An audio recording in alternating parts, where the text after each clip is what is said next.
मैं आचार्य प्रवर निरंजन आज आप लोगों को यह बता रहा हूँ कि डॉक्टर भीमराव अंबेडकर का जो स्लोगन था, जो सूत्र जो उन्होंने दिया अति संक्षेप में, एजुकेट, एजिटेट, ऑर्गेनाइज, इसको लोगों ने कैसे बदल दिया, एजुकेट, ऑर्गेनाइज एंड स्ट्रगल। ये जो जालसाजी हुई है उनके साथ, इसको आप लोग ज़रा इत्मीनान से समझिए। मैं इसे आपको बहुत इत्मीनान से, गहराई से समझाना चाहता हूँ। डॉक्टर भीमराव अंबेडकर ने 18-19 जुलाई 1942 में नागपुर में हुए अधिवेशन में इन्होंने समझाया। नागपुर में जो अधिवेशन हो रहा था, ऑल इंडिया कॉन्फ्रेंस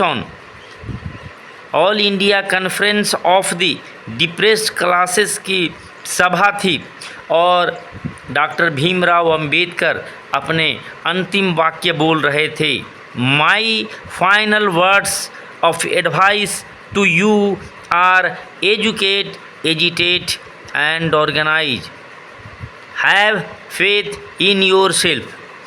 ध्यान रहे कि इसमें स्ट्रगल शब्द नहीं है। तो इसमें ये जो स्ट्रगल शब्द नहीं है, तो मैं इस शब्द का भी व्याख्या करूँगा और आपको उसको भी व्याख्या करूँगा। तो पहले जो है आप इसे समझ लें, एजुकेट, एजिटेट, ऑर्गेनाइज। ये बाबा साहब का सबसे ज़्यादा लेकिन गलत ढंग से उद्धृत, मोस्ट मिसकोटेड किया जाने वाला स्लोगन है।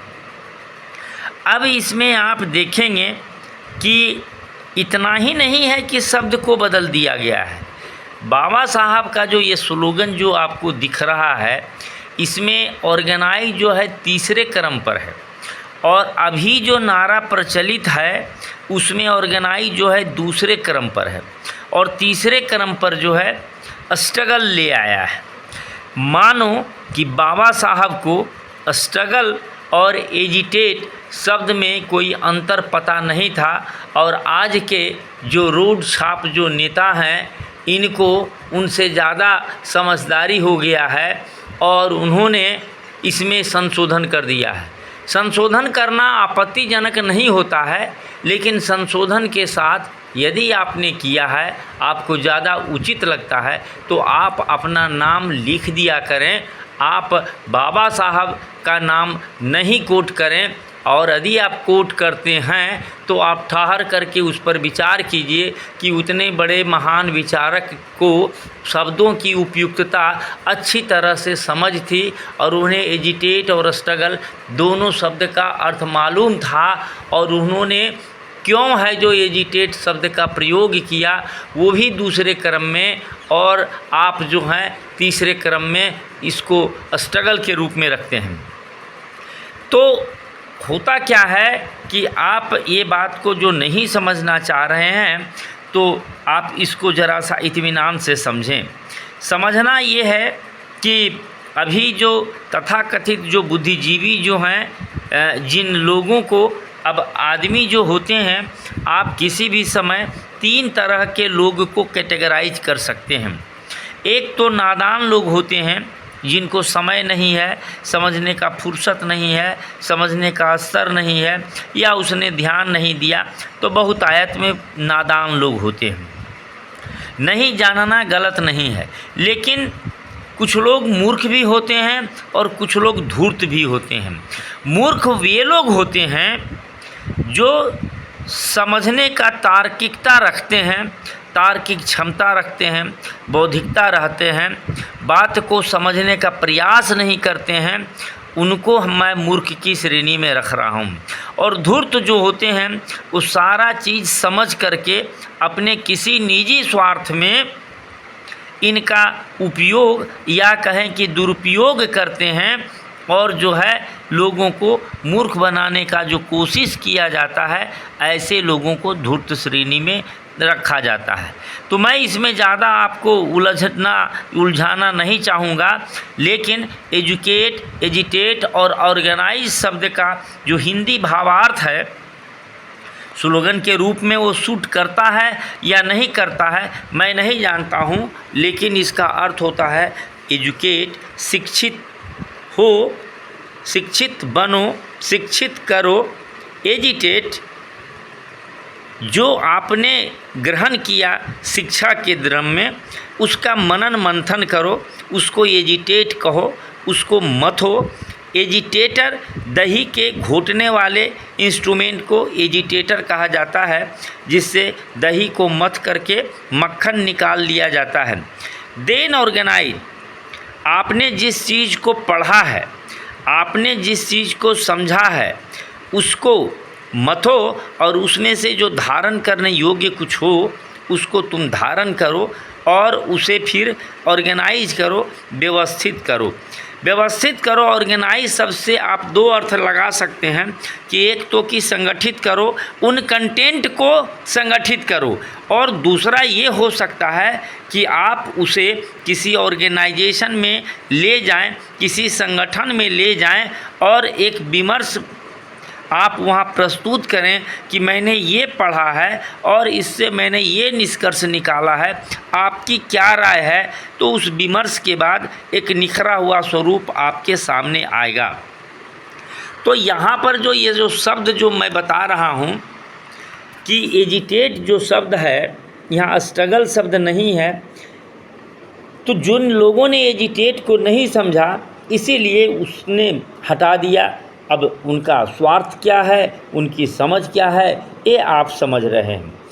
अब आप समझिए कि शब्दों का अर्थ जो होता है उसके संरचना में होता है, उसके स्ट्रक्चर में होता है, उसके ढांचा में होता है, जिसको भाषा का संरचनावाद भी कहते हैं। फर्डिनांड डी सौसरे स्विस भाषाविद का जो है एक कंसेप्ट है संरचनावाद, कि शब्दों का संदर्भ होता है। तो यहाँ जो है एजुकेट के बाद एजिटेट और ऑर्गेनाइज, ये इसके संदर्भ में समझा जा सकता है। अब आप इसको यदि गहराई में जाएं तो आप ये देखेंगे कि ये जो शब्द जो हैं एजुकेट, एजिटेट, ऑर्गेनाइज, बाबा साहब भीमराव अंबेडकर बुद्ध के अनुयायी थे। और जो बुद्ध के अनुयायी थे तो आप यहाँ देखेंगे कि बुद्ध का जो प्रमुख स्लोगन था वो क्या था? बुद्धम शरणम गच्छामि, धम्मम शरणम गच्छामि, संघम शरणम गच्छामि। को रिलेट करने का कोशिश कीजिए।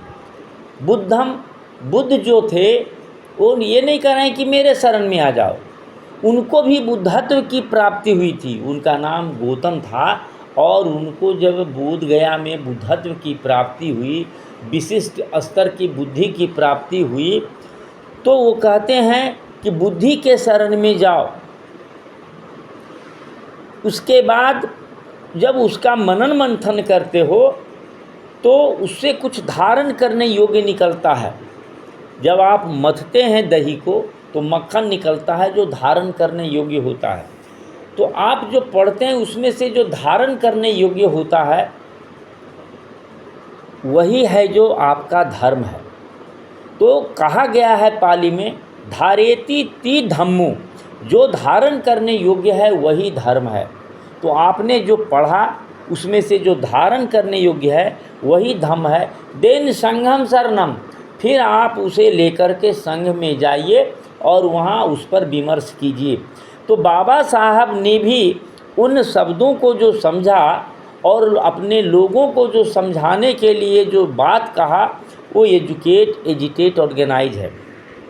यदि आप विद्यार्थी आज हैं या जागरूक हैं तो जीवन के सफलता का यही क्रम है। मैं विद्यार्थियों को बताता हूं कि यही सूत्र एजुकेट, एजिटेट, ऑर्गेनाइज, यही आपका सफलता का मंत्र हो सकता है। पढ़िए, देन उसको मथिए और देन उसको व्यवस्थित कीजिए। आपको सेमिनार में बोलना है कि किसी रिटन परीक्षा में या इंटरव्यू में या प्रिलिमिनरी में, उसके अनुसार इसको ऑर्गेनाइज कीजिए। तो आप जो है एजुकेट का दो तरीका होता है। एक एजुकेट होता है कि कोई देने वाला होता है और कोई पाने वाला होता है। तो जहाँ दो है तो वहाँ आपका टीचर हो सकता है देने वाला, कोई टेक्स्ट बुक हो सकता है, ऑडियो या वीडियो कुछ भी हो सकता है, या डायरेक्ट आप ऑब्जर्वेशन से आप एजुकेट हो सकते हैं। लेकिन जो एजुकेशन का जो सबसे बेहतर जो उच्चतर जो स्तर होता है उसमें दोनों व्यक्ति एक ही होता है, देने वाला और पाने वाला ही। इसी को इंट्यूशन कहते हैं, अंतर्ज्ञान कहते हैं, आभास कहते हैं। जब अपने आत्म को अधिक ऊपर इन्फिनाइट इंटेलिजेंस से कनेक्ट करते हैं तो उच्च स्तरीय जो ज्ञान आता है, जैसे तथागत बुद्ध को, अल्बर्ट आइंस्टीन को, स्टीफन हॉकिंस को, पीटर हिग्स को जो ज्ञान की प्राप्ति हुई उसमें दोनों जो है एक ही व्यक्ति थे। तो ये एजुकेशन का ऊपरी स्तर है। उसको पाने के बाद एजुकेट करना पड़ता है, उसको मनन मंथन करना पड़ता है, तरह तरह से एनालिसिस करना होता है, इवैल्यूएशन करना होता है, और उसके बाद उस पर सवाल खड़ा करने के बाद ही उसको जनरलाइज करके ओपन करके आप सिद्धांत बनाते हैं और आप आगे बढ़ते हैं। तो ये जो शब्द है आप जब पढ़ते हैं तो पढ़ने के बाद उसको मनन मंथन कीजिए। इससे क्या होता है कि आपके आंसर में नयापन आता है और देन आप उसको ऑर्गेनाइज कर लीजिए। अन्यथा जो है आप यदि रट कर करके फिर से आप कॉपी काइटिंग करते हैं, जो पढ़े रटे उसी को आप उतार देते हैं, एग्जामिनर को कुछ नया नहीं मिलता है और इसीलिए एग्जामिनर जो है आपसे एक इम्प्रेस्ड नहीं होता है और एक एवरेज जनरल नंबर दे करके चला जाता है। लेकिन जब एजुकेट आप करते हैं, आप उसका विश्लेषण करते हैं, आप उसका मूल्यांकन करते हैं और उस पर सवाल खड़ा करते हैं तो आपके आंसर में इनोवेशन आता है, नयापन आता है और आप जो है तब फिर बेहतर आंसर देते हैं। तो मैं इस बातों को जो समझा रहा हूँ, स्ट्रगल जो है एक ऐसा शब्द है जिसमें शारीरिक जो है उद्वेलन पैदा करता है, इसका ये सेंस होता है, शारीरिक हलचल पैदा करता है। आप इसमें शारीरिक हिंसा की भी गंध आती है संघर्ष में। और आप जानते हैं क्वांटम फिजिक्स भी कहता है कि जो हमारे विचारों में होता है, जिस चीज़ को हम ऑब्जर्व करना चाहते हैं वही हमारे रियलिटी में बदलता है। यदि आप संघर्ष करना चाहते हैं तो आपको संघर्ष ही संघर्ष मिलेगा, आपको सफलता नहीं मिल रहा है। और कुछ लोगों को लगता है कि उन्हें सफलता मिलता है तो वो एक्चुअली बाज़ार की शक्तियों, लोकतंत्र की शक्तियों और भी कुछ दूसरे चीज़ें उनसे मिलता है। तो आप एजुकेट जो है संघर्ष की तुलना में सकारात्मक शब्द ज़्यादा है तुलना करने पर, इसलिए आप एजुकेट को समझें और इनके शब्दों में संशोधन नहीं करें। समय अभाव है, मैंने इसे अपने ब्लॉग पर भी लिखा है, जो 14 अप्रैल 2021 में हमने डाला था। इस ब्लॉग का भी जो नाम है, ये नाम है निरंजन 2020 में मैंने ये ब्लॉग बनाया था, Niranjan without gap 2020.blogspot। blogspot जो है ये गूगल का ब्लॉग का नाम है .com।